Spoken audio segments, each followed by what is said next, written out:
లలితాదేవి లలితా సహస్రం మనకి పారాయణ చేస్తూ ఉంటాం. సకల కష్టాలలో మానవుడు ఉన్నప్పుడు లలితా సహస్ర పారాయణం కొన్ని లక్షల మంది స్త్రీలు లలితా సహస్ర పారాయణ చేస్తారు. దాని నుంచి లబ్ధి పొందారు. అయితే ఈ మధ్యకాలంలో వారాహి అమ్మవారు, ఆ తర్వాత ప్రత్యంగిర అమ్మవారు ఇలా రకరకాల ఉగ్రదేవతలని చెప్తున్నారు. వాళ్ళు కూడా సాత్విక దేవతలే. వాళ్ళందరి యొక్క ఆరాధన వైపు ఆకర్షితులయ్యారు జనం. అందుకని పవన్ కళ్యాణ్ వచ్చిన తర్వాత వారాహి అమ్మవారు చేస్తున్నామండి అని చెప్పి కాశీ వారాహి అమ్మవారి గుడి కూడా చాలా రష్ అయిపోయిందనమాట. అలాగే ప్రత్యంగిర హోమాలని ఇవన్నీ చేసుకోవచ్చు. కానీ అప్పుడు వినబడుతున్నది ఏంటంటే లలితా సహస్రంలో ఈ లలితమ్మ తల్లి మా చిన్నప్పటి నుంచి చేస్తున్నామండి. మా స్టార్లు ఏం మారినాయి, మా నాన్న ఎమ్మెల్యే అవ్వలేదు, లేకపోతే నేను ఏమి ఉద్యోగంలో ఇంకా చేరలేదు కదా, ఇలా రకరకాలుగా అంటే లలితాదేవి చాలా సాత్వికమైనటువంటి దేవత. ఇక్కడ మనం ఈ ప్లస్ టీవీ ప్రేక్షకులకు మనం చెప్పాల్సింది ఏంటంటే ఈ యొక్క లలిత అమ్మవారు అసలు వీళ్ళంతా వారాహి అమ్మవారు వీళ్ళందరి ఆవిర్భావం ఎలా వచ్చిందంటే ఇప్పటి వరకు ప్రపంచంలో విశ్వంలో భండాసురుడంతా శక్తివంతుడైనటువంటి రాక్షసుడు పుట్టలేదు. ఇప్పుడు రావణాసురుడు పుట్టాడు, రాముడు చంపాడు, కంసుడిని కృష్ణుడు చంపాడు, ఇలా రకరకాల రాక్షసుల్ని హిరణ్యకశిపుడిని నరసింహస్వామి ఇలా మరి అయితే వీళ్ళందరికంటే కూడా శక్తివంతమైనటువంటి వాడు భండాసురుడు. ఆ భండాసురుడినితో యుద్ధం చేసి అమ్మవారు బాలా త్రిపురసుందరి లలితా త్రిపురసుందరి కుమార్తె అయినటువంటి బాలా త్రిపురసుందరి చంపుద్ది.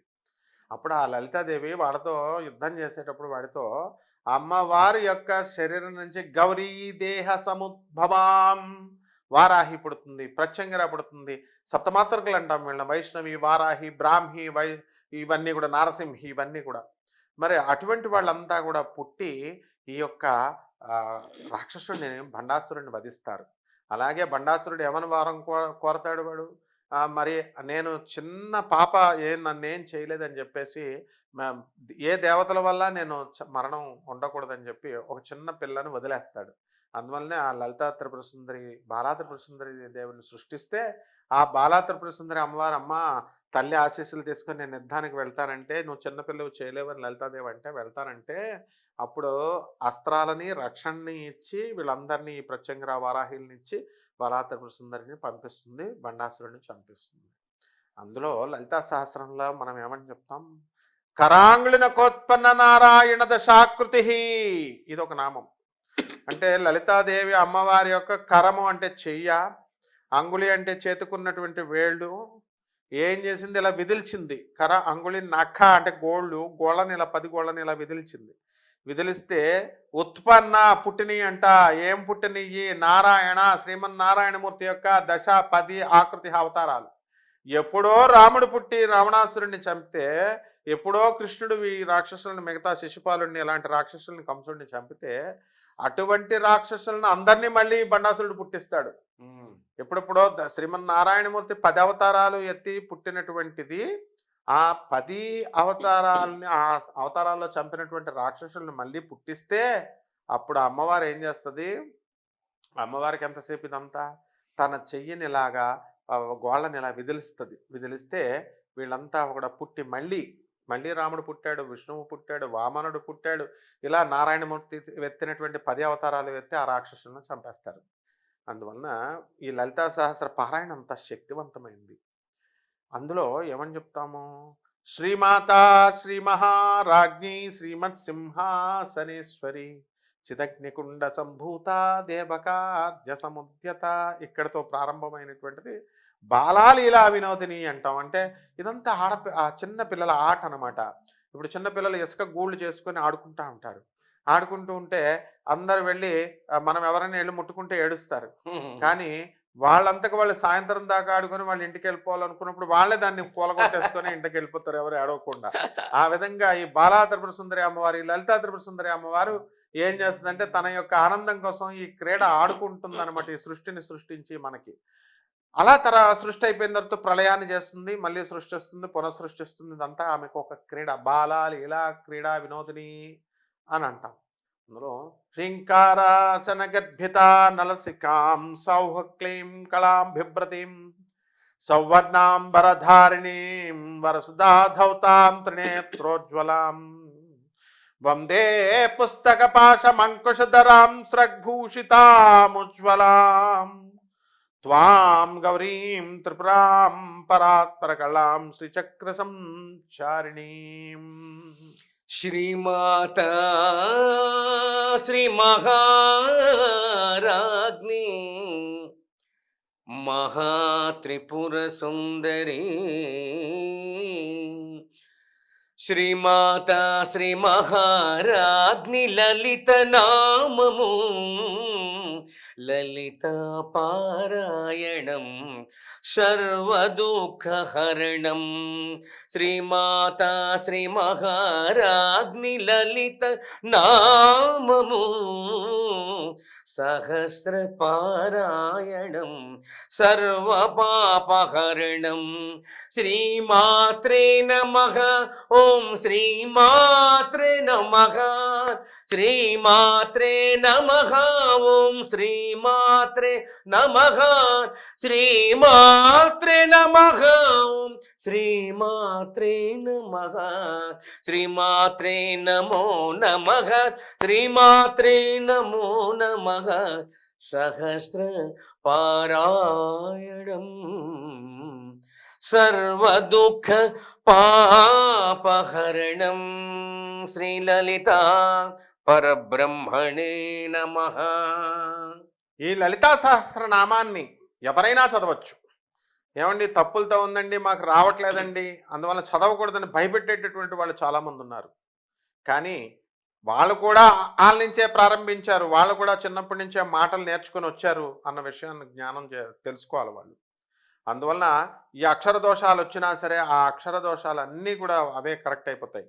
అం ఆం ఇం ఏం క్షం అక్షరమాలే అక్షరమాలం కృతే ఐం వదవదు వాగ్వాదిన్యై స్వాహ అన్నారు.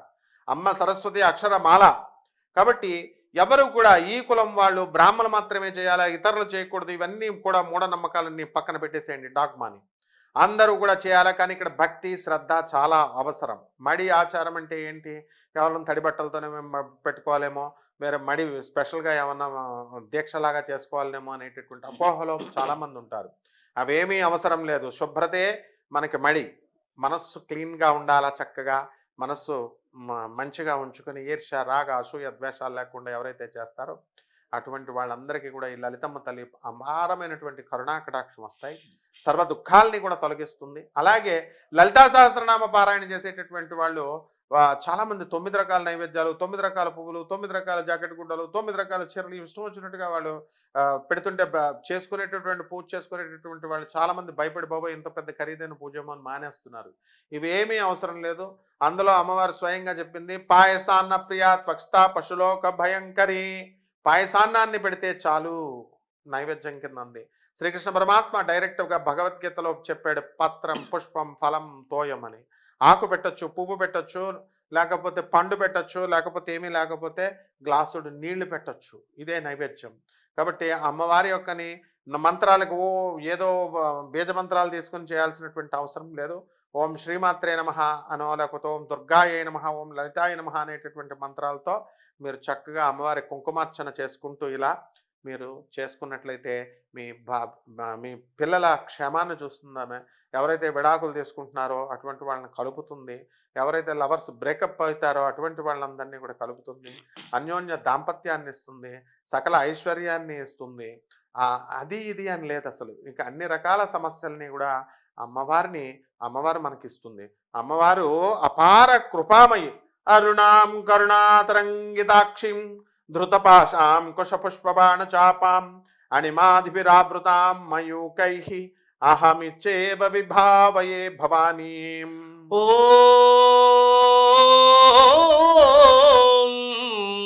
ఓంకార పంజర సుఖీ ఉపనిషదుద్యాన కేళికల కంఠీ ఆగమ విపిన మయూరీ ఆర్యాం అంతర్విభావయే గౌరీం అంతర్విభావయే గౌరీం. లోకపాలకురాలైనటువంటి విశ్వపాలకురాలైనటువంటి పరిపాలకురాలైనటువంటి ఆ గౌరీమాత జగన్మాత యొక్క కరుణ కటాక్షంతో మనకు లభ్యం కానిది ఏదీ లేదు. గణేశ జనని కుమారస్వామి జనని అయినటువంటి ఆ గౌరీమాత మన తల్లి అయినందుకు మనం గర్వపడాలా.